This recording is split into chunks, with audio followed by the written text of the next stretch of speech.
All right, so let's start our next lecture. I'm very surprised that the authors here, Geisler and Brooks, didn't mention anything about John Stuart Mill, because largely this particular chapter, chapter 9, that's titled Scientific Thinking, this methodology that they lay out for how to more accurately come to the actual cause of any specific event.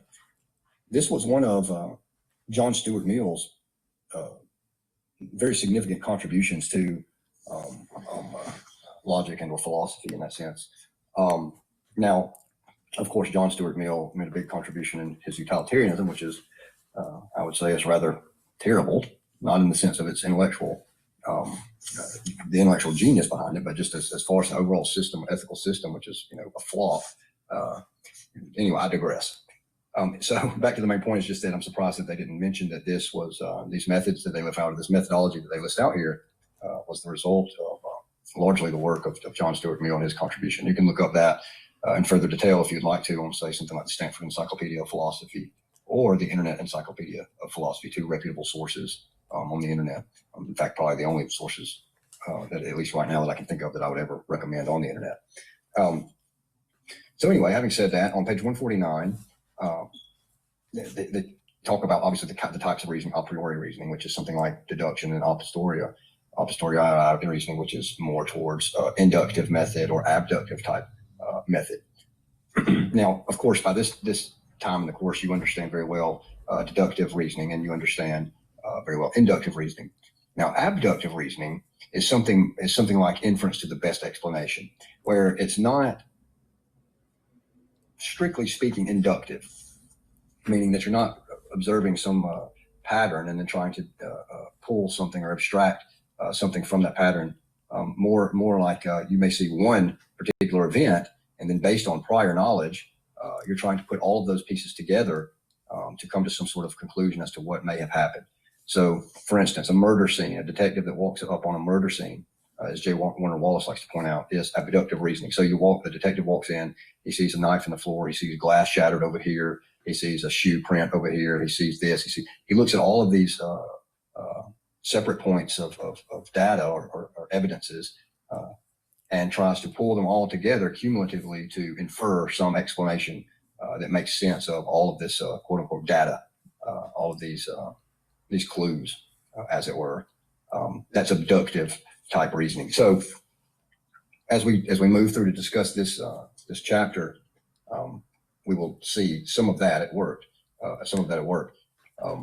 Now, I don't want to insult your intelligence. I trust very strongly that you are familiar with the scientific method.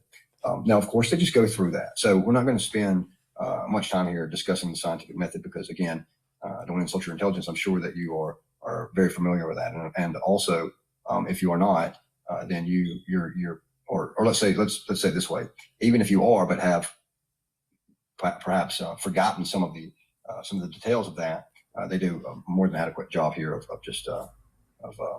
rehashing the steps of that. Of course, the first step being whatever the situation is, then formulating the problem, observing, reflecting, and then formulating the hypothesis, then your predictions, then you test those predictions, and then, of course, where you accept or reject the hypothesis. Now, on 153, this is where we move into what I was making mention of in regards to John Stuart Mill, this what they call here the experimental method, oftentimes called Mill's method. And this is where we just go through, you run this methodology in order to find a cause, or at least in order to come closer to what the actual cause of a particular event may be here. Now, of course, the first is the method of agreement. And the vernacular used here to explain that is no antecedent factor is the cause in whose absence the effect occurs. That's just to say that if something happens, and you thought that something was the cause of that, but that happens, and the cause that you thought were causing it is nowhere to be seen, nowhere to be found, for sake of argument, it's just not there, then that particular what you thought cause can't be completely responsible for whatever happened. Now, that's not to say that it couldn't contribute to the cause. It doesn't sometimes cause it, but it can't be the sole contributing factor to that effect if the effect happens and the cause is not there. Now, some of these will seem like common sense, but when you put all of these together, the point of this is that when you add all of these together, these methods, these principles together, it's supposed to give you a very strong, highly probabilistic conclusion and result as it regards the cause of some event. So having said that, we'll just keep moving. Page 155, the method of difference. So this is just a negative statement of the method of agreement. So it's just this: no antecedent factor can be the cause in whose presence the effect fails to occur. So this is exactly the opposite. So suppose you thought something was causing this. You thought this was causing some effect. You thought this was causing some effect. You put that in there, what you thought would cause this effect, and then it doesn't happen, right? So that, again, that can't be the sole contributing thing if the very thing that you thought was the cause is not producing the effect at all.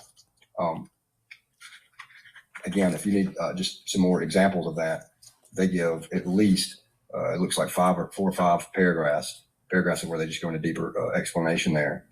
Now, the joint method is the next here. And what that means to say is that, and this is something that you would just do naturally, you just combine both of those. So the joint method is just a combination of the method of agreement and the method of difference.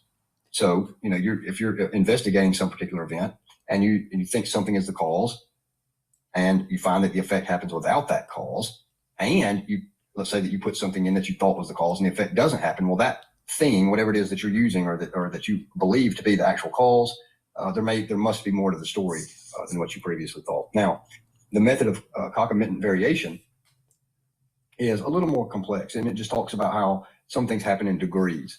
So, I think their example here is that you slightly turn, say, a dimming switch instead of the normal just up or down light switch. Well, if you slightly turn it, the light slightly comes up. If you turn it slightly down, the light slightly goes down.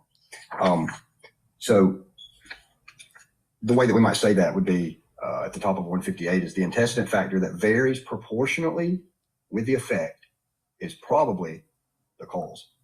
Again, that is to say, if you slightly turn it up and the light slightly goes up, and you turn it slightly down and the light starts to fade, then you're starting to, or you've probably come upon some sort of very important factor that really is the cause of that particular event. They give some interesting examples there in regards to spiritual lives as well that may be of interest to look at. Now, the method of residues, also called the process of elimination. And that's just to say the antecedent factor that remains after the other antecedent factors are found to be related to other effects is probably the cause. Again, let's say that again. The antecedent factor that remains after the other antecedent factors are found to be related to other effects is probably the cause. So they say an unknown factor may be the cause. So you can't say for sure, but when it's reasonable to assume that all the possibilities are accounted for, then you have a good case.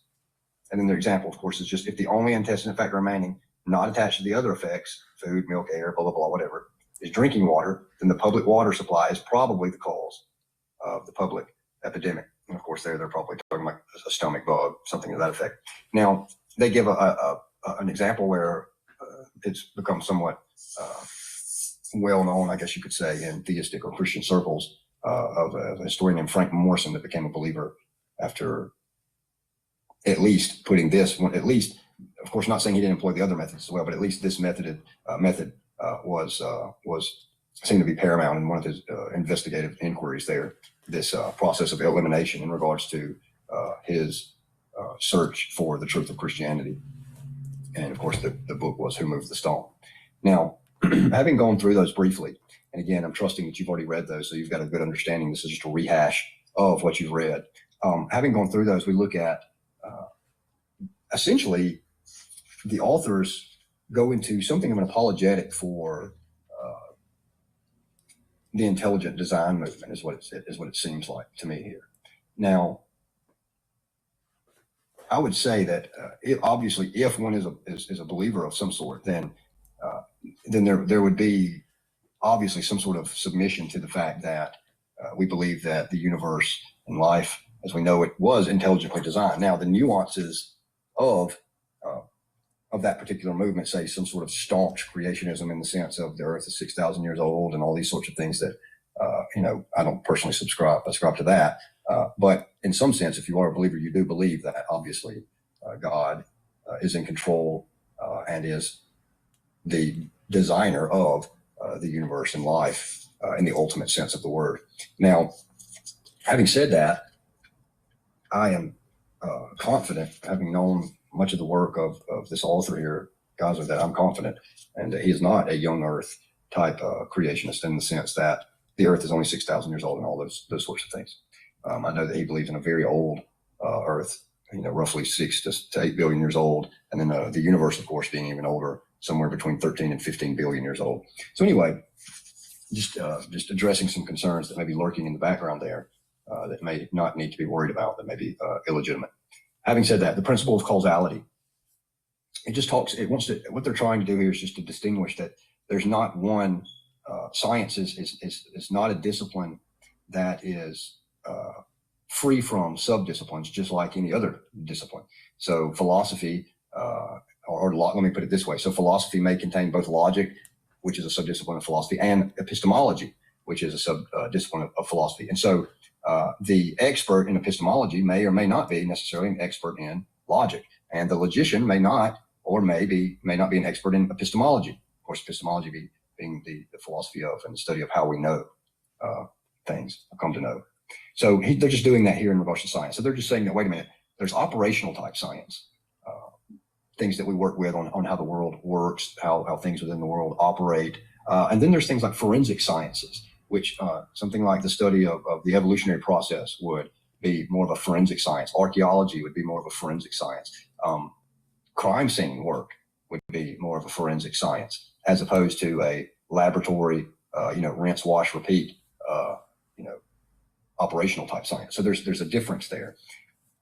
And so some of the principles that, as those interested in philosophy or logic, that we must be aware of that are very important would be something like this: the principle of causality, meaning that forensic sciences and operational sciences all assume or presuppose the principle of causality.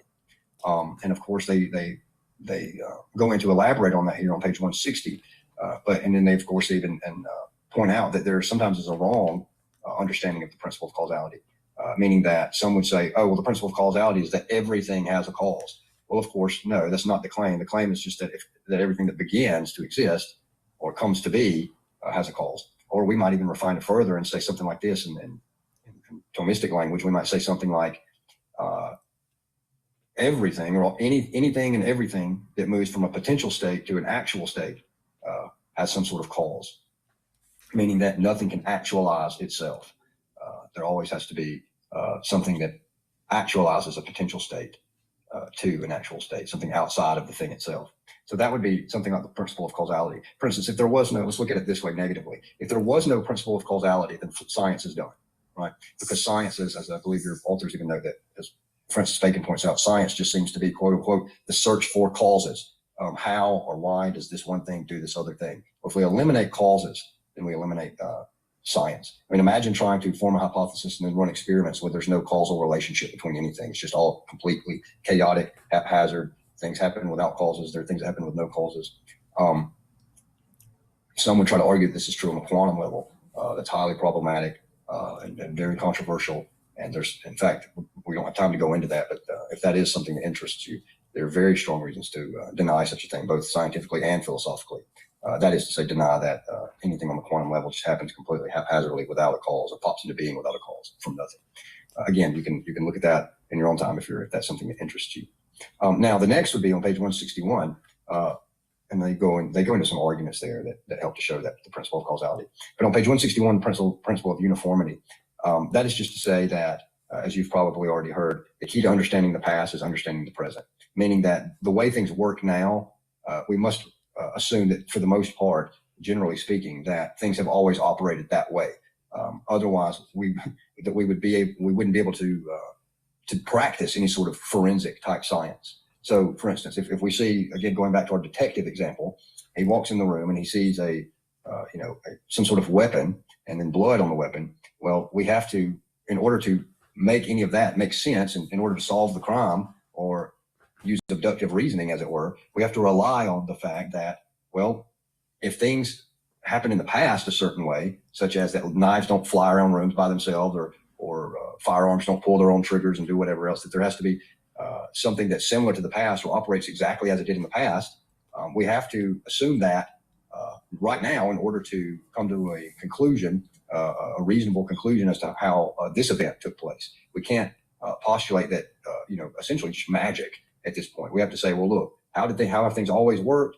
Is nature uniform in how it works? And then take that principle and then apply that now in order to make any of our investigations make sense in the forensic sciences, whether that be archaeology, whether it be for evolutionary biology, things of that nature, or even, again, forensic sciences in the sense of crime scenes.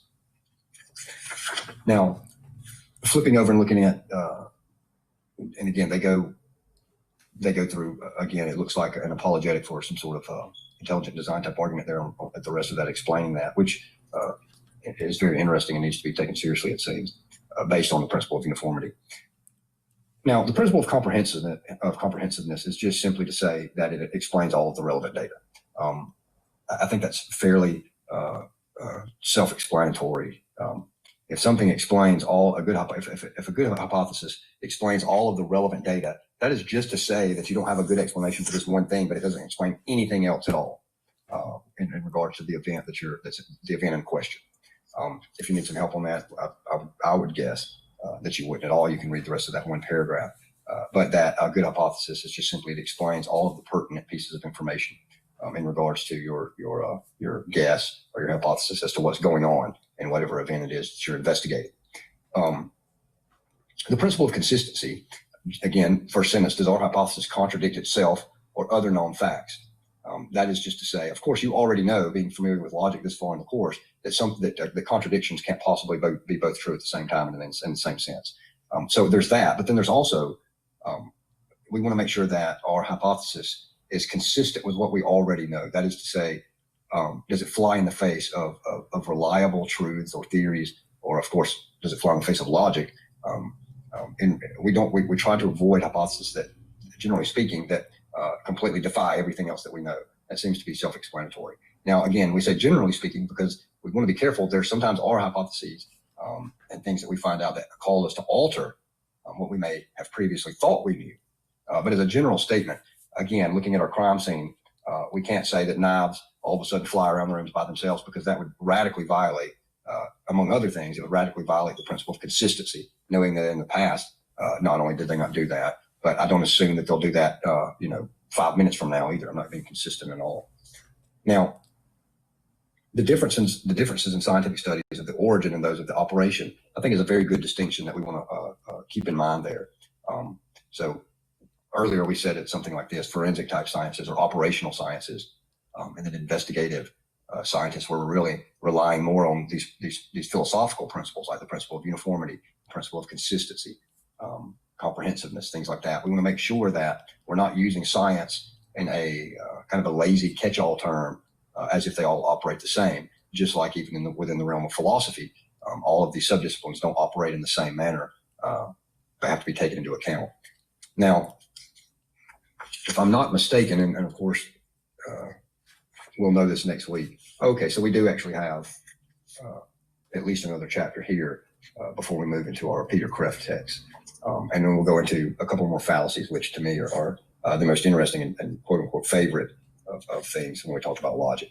So having said that, talk to you next week. Hope you enjoyed this little almost philosophical tangent towards the end of our logic text this week.